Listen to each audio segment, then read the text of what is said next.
Welcome to the Holistic Success Show. I'm Elizabeth Lozano. And I'm Dr. Robert Puff. Today we're going to have an expert on helping our children get in nature. Dr. Puff is going to be sharing his favorite mantra with us, and he'll also be talking to us about the freedom from not needing to impress others. And a question from you about how to get motivated to exercise. And another question will be how to motivate your partner. Thank you so much for joining us, and we hope you enjoy the show.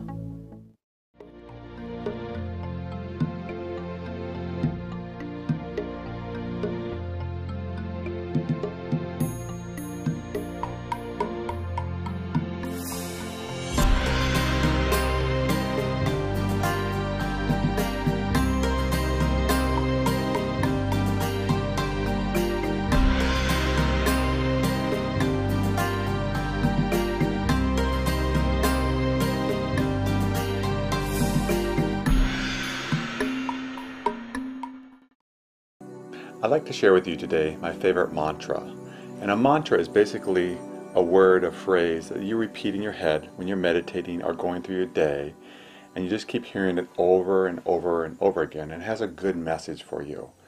And my favorite mantra is, all is well.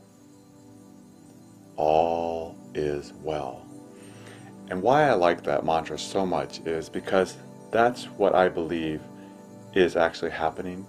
That when tough time comes, as they do for all of us, all ultimately is well. It's going to turn out okay. And because I believe that, because I see the world that way, when I do go through difficult times, which I do, as we all do, it makes those difficult times so much more better. And if I can share a story with you to help illustrate that. Imagine you're a screw on a rocket ship going to the moon. When that rocket ship takes off, the whole rocket is shaking. You and that little screw really can feel the vibration. And that's perhaps you going through a divorce, losing your job, someone you loved has died, and it's shaking and shaking. You don't know why it's happening, but you believe that ultimately all is going to be well because you're headed to the moon. You may not know that, but that's where you're headed. So you relax. And even though it's difficult, you trust that God, the universe, is ultimately going to be in control and has a plan, and all is well. Now, even if you don't believe that, hearing throughout the day and when you meditate that all is well will make your day go better. Whether it's true or not, perhaps I'm delusional, perhaps I'm wrong, but just hearing all is well will make your day go better, will make your week go better, and will really make your life go better. And you can be the test of that. If you go to Elizabeth and our podcast, Episode 30, I, for 10 minutes straight, repeat, all is well. All is well. Download it, listen to it, put it on your iPhone, iPod. Just listen to it over and over again. And find for one day, for 1 week, by listening to it, that you don't find your life, your week, your day is better. Because holding that belief, hearing that, really solidifies in your heart that no matter what's happening, no matter how horrible it may be right now, that ultimately it's going to work out. That all is going to be well, all is well. And what you'll find is by holding that close to your heart, no matter how much tragedy you're experiencing right now, all will be well and all is well. Peace.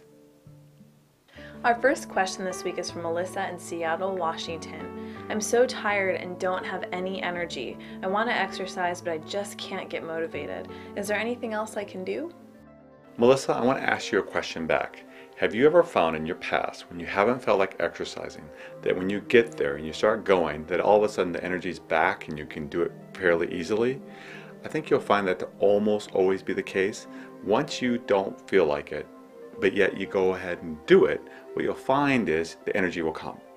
And when you start exercising, what happens is there'll be more desire to do exercise. It's kind of like a snowball effect in a good way. It gets bigger and bigger and you really like it. It's very easy for me to exercise because I love exercise. I've been doing it for so long. It's a regular part of my life. But when there have been times when I haven't felt like doing it, I go ahead and do it. And what happens is within 5 minutes, I'm ready to go. I'm excited to be out there. It's just that initial push. And if you can remember that, saying, I don't feel like it right now, but if I go, I'm going to feel good about this. I'm going to like what this feels like. It's going to be good for my body, good for my spirit, good for my soul. So I'm going to go ahead and go. You don't always need to do what you feel like. You listen to what you feel like. You observe it, but then you just go ahead and do what's good for you. That's true across your life.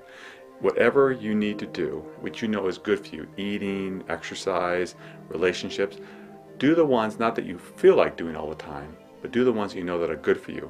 Listen to the not wanting to, but then just go ahead and do it. And what you'll find is you'll really like it. What are your thoughts?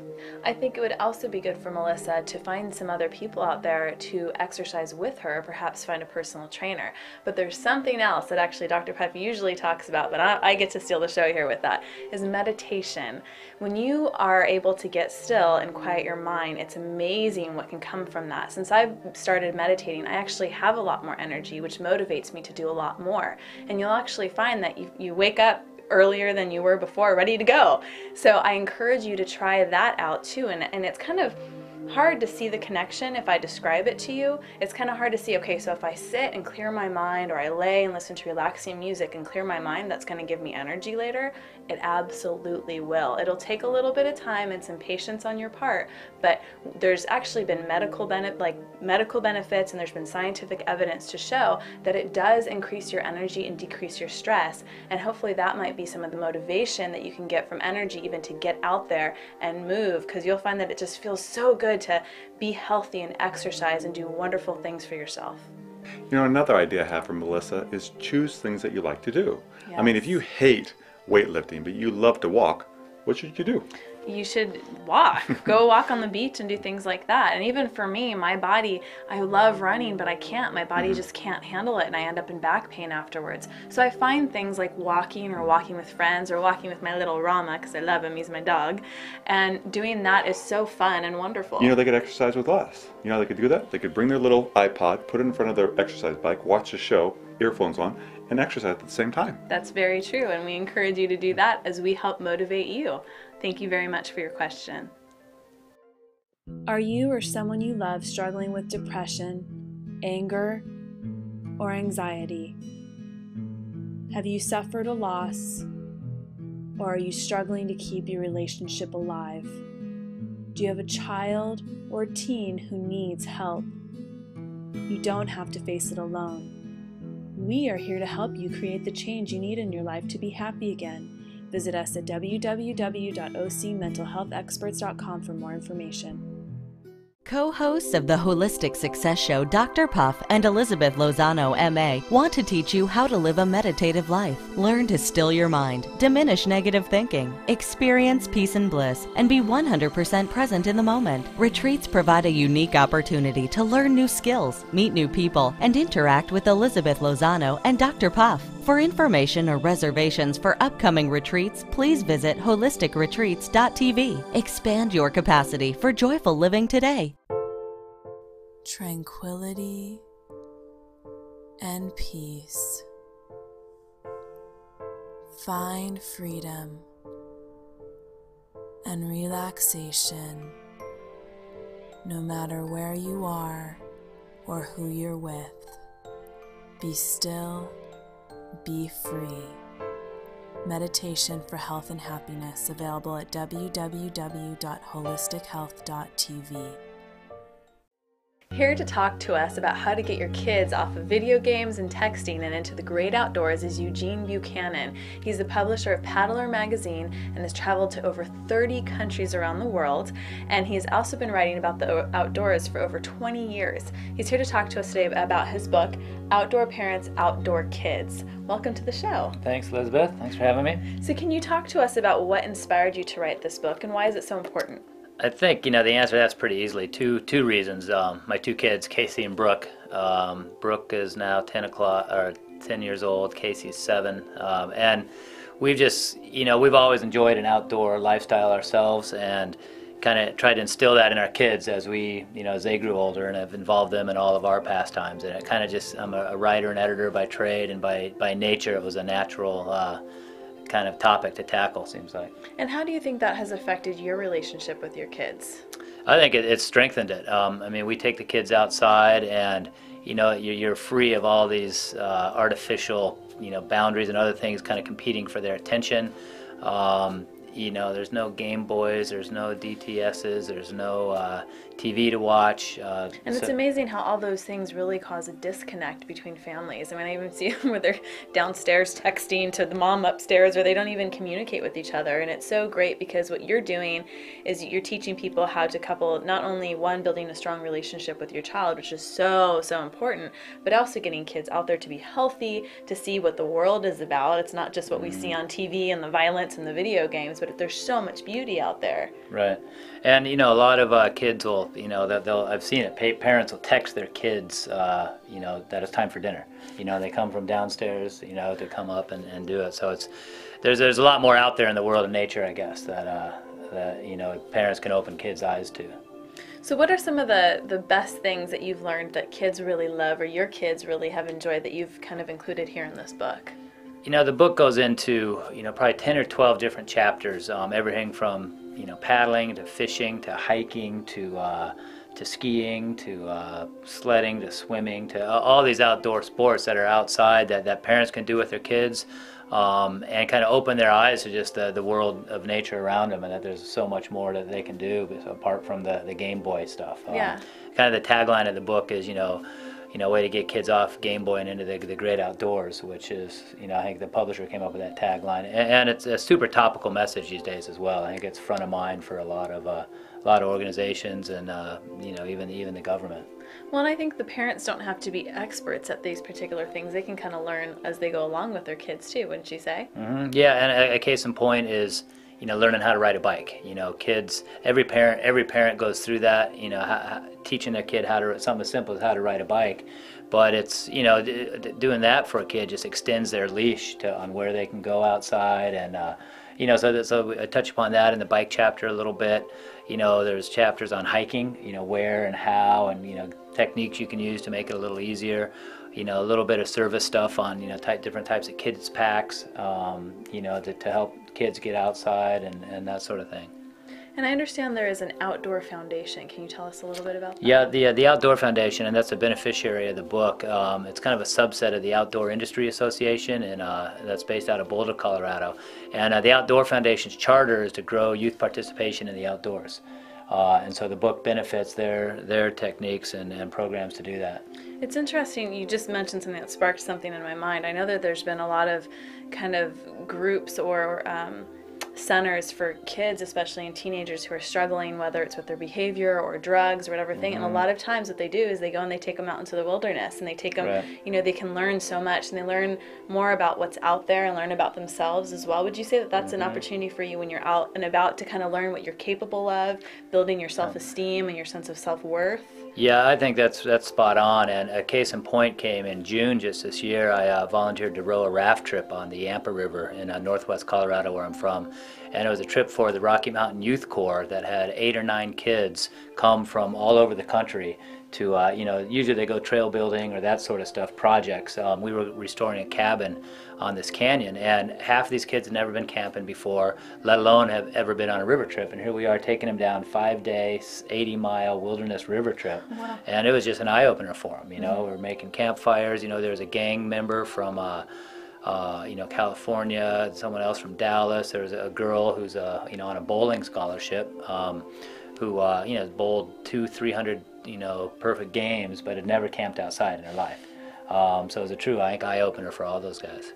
How do you think parents can move past? Because, I mean, if these kids are so tied to their video games and their phones, how can they move past that obstacle? Because they might face some resistance with some kids who have maybe never done that. What's some advice you have for parents out there? They certainly will encounter that kind of, I think, resistance from their kids. But I think all they have to do, and what it comes down to is all you really have to do is open the door, for them and get them outside. And once kids are outside, they can kind of take the ball and run with it, so to speak. They know how to, have fun. And a lot of it goes with, there's this author named Richard Louv, whose book, Last Child in the Woods, Saving Our Children from Nature Deficit Disorder, was a bestseller on the National Times. I like that title. Yeah, there's a bestseller on the New York Times list. And he kind of paints all the societal costs of kids not getting outside in nature enough anymore, from playground shrinking, from schools cutting their outdoor programs, to everything, and that there's a true case and rationale behind letting kids play outside. Well, there's so many benefits to it. There's health benefits, like we talked about, the emotional benefits as well. And don't you think that by going out and doing some of these things, like the paddling and the canoeing and the whatever that is that they're doing, even camping, they're learning about how to work together?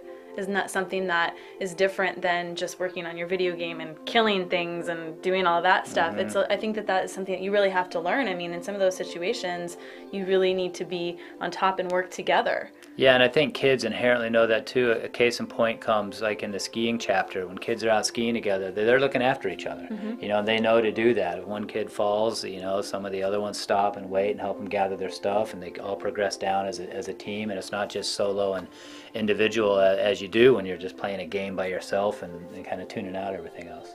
So who is this book really for? Is it for parents of young kids, middle-aged kids, teens? What would you say? That's a good question. I'd say I think when I wrote it, it's pretty much for anyone, for expectant parents, to show them that, hey, your wreck life, by wreck I mean REC, doesn't have to be a wreck.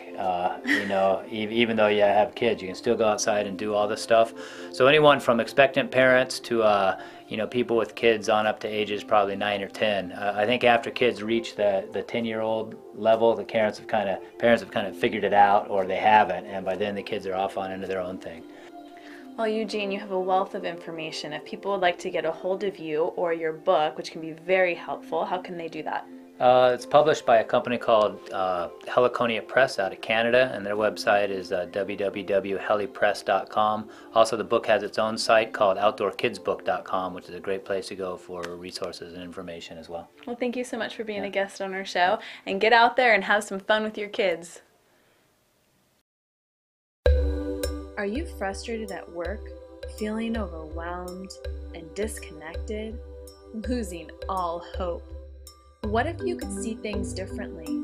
Learn how to shift your focus and see that the keys to success are truly in your hands. Learn how to work as a team again and love your job, ultimately finding the success you're looking for. Success beyond your imagination, available at www.holistichealth.tv.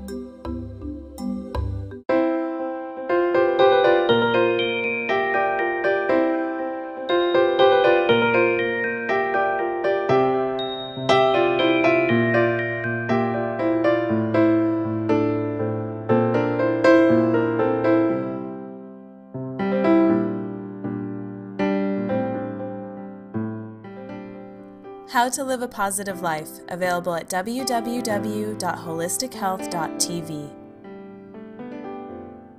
Co-hosts of the Holistic Success Show, Dr. Puff and Elizabeth Lozano, MA, want to teach you how to live a meditative life. Learn to still your mind, diminish negative thinking, experience peace and bliss, and be 100% present in the moment. Retreats provide a unique opportunity to learn new skills, meet new people, and interact with Elizabeth Lozano and Dr. Puff. For information or reservations for upcoming retreats, please visit holisticretreats.tv. Expand your capacity for joyful living today. There may be a ball and chain around your ankle right now that you're not even aware of. And what it is your need to impress others. And you do things in your life so that other people like you, so that they look up to you, so that they're impressed by you. But I'd like to free you from that, because it really is a ball and chain. When you do things for other people's approval, it's usually at the expense of your own love, of your own desires, of the things that you want to do to enjoy life. And because other people's approval of you changes so quickly, I mean, if you watch famous people, you'll see one day they're loved by the media, and the next day they're scorned by the media. It's a very elusive, transitory thing that you cannot hang on to. But what you can hang on to is your love and passion for what you're doing.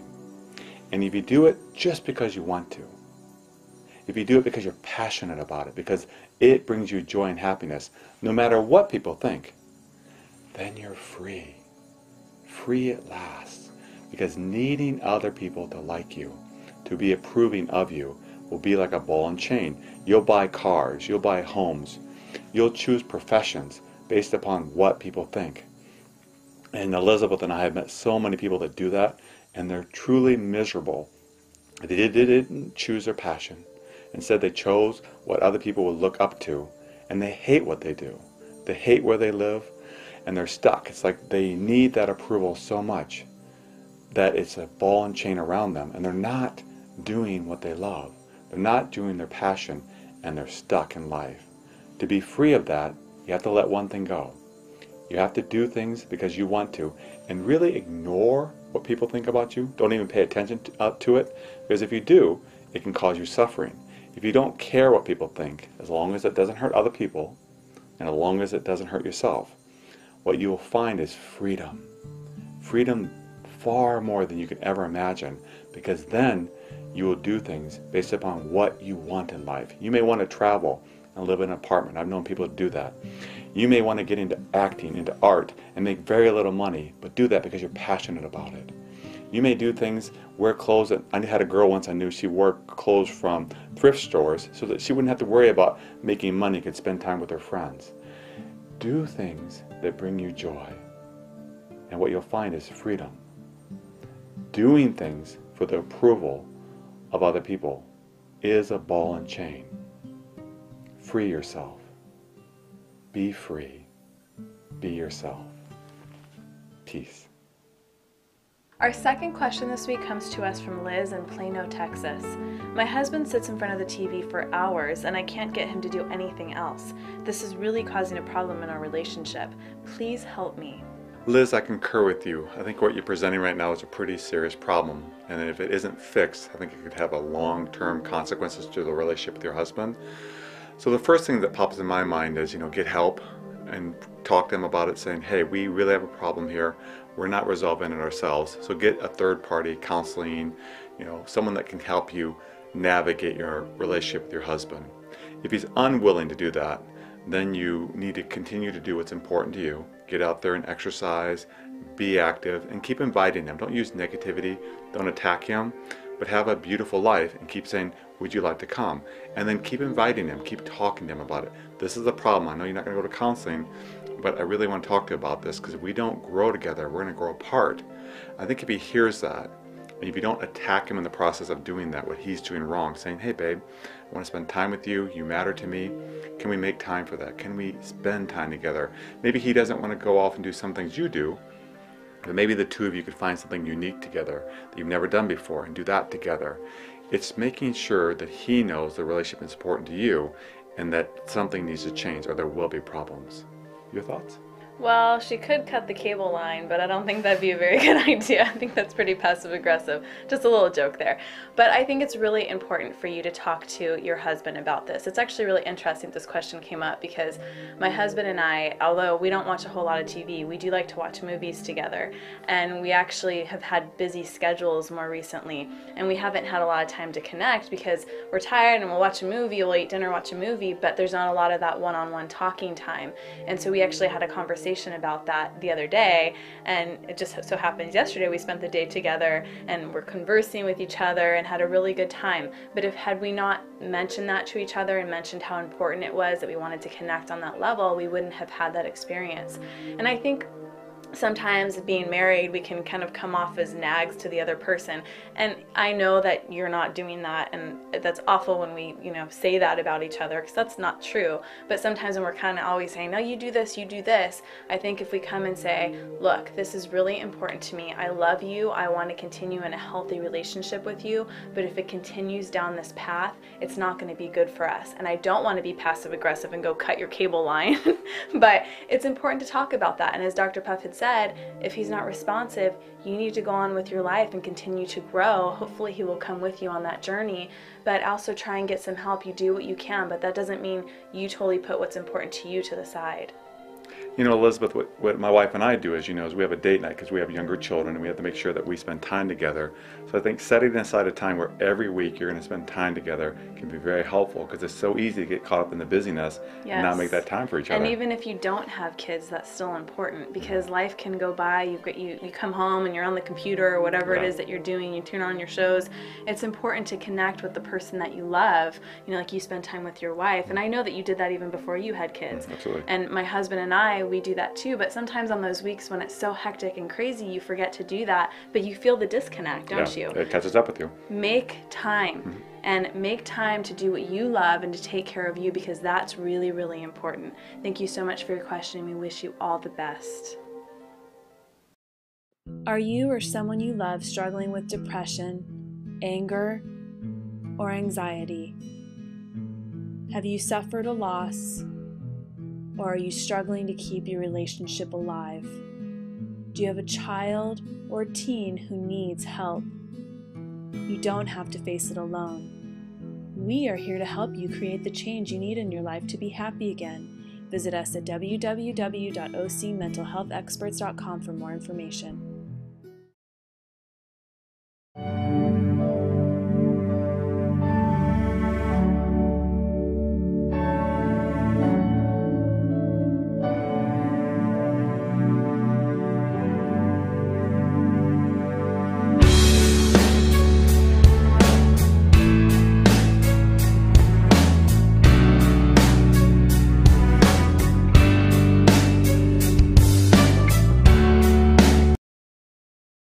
Co-hosts of the Holistic Success Show, Dr. Puff and Elizabeth Lozano, MA, want to teach you how to live a meditative life. Learn to still your mind, diminish negative thinking, experience peace and bliss, and be 100% present in the moment. Retreats provide a unique opportunity to learn new skills, meet new people, and interact with Elizabeth Lozano and Dr. Puff. For information or reservations for upcoming retreats, please visit holisticretreats.tv. Expand your capacity for joyful living today. Our quote this week is by Helen Keller. When one door of happiness closes, another one opens, but often we look so long at the closed door that we don't see the one which has been opened for us. I think a big part of this is being still, to quiet the mind so we can be able to see all the opportunities of happiness before us. Peace. Thank you for joining us on the Holistic Success Show. If you're a seasoned meditator or you're just beginning the journey, please listen to our Meditation for Health podcast available on our website and iTunes. And if you would like to learn more about our books and CDs, please visit our bookstore at our website. Thank you so much for joining us, and we hope you have a wonderful week.